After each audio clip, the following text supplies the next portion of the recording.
Audio article by the Common Constitutionalist entitled States Sue Feds Over New Life Without People Regulations.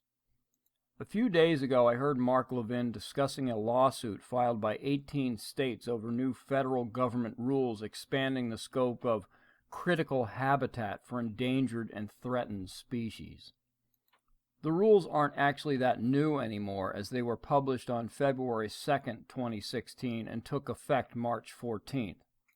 Still, I'm sure very few are aware of them, which is just the way the federal government likes it.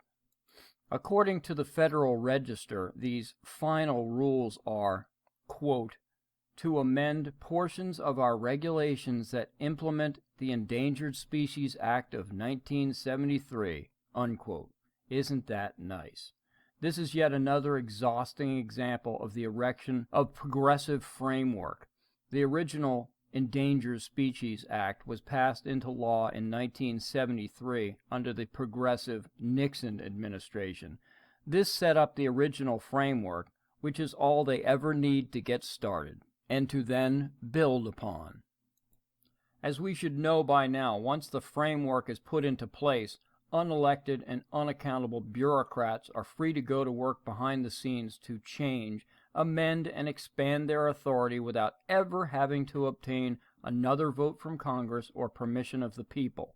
Yet their rules, as obscure as they may be, have the full force of law. Break the rule and you're breaking the law, and ignorance of the rules is no defense. This particular 28-page publication is meant to, quote, clarify, interpret, and implement portions of the Act concerning the procedures and criteria used for adding species to the lists of endangered and threatened wildlife and plants and designating and revising critical habitat, unquote. What does that mean? Not many know, and even fewer will read the entire 28 pages of bureaucratic nonsense to find out. However, CNS News broke down the 18-state lawsuit, providing some rather startling facts. Quote, the final rules allow the services to declare areas occupied critical habitat that are not occupied by the species and that could not support the species were it moved there, on the supposition that one day the essential physical and biological features might develop and the species might return, according to the lawsuit. Well, that's not at all worrisome, is it? There was a television program on the History Channel that ran between 2009 and 2010.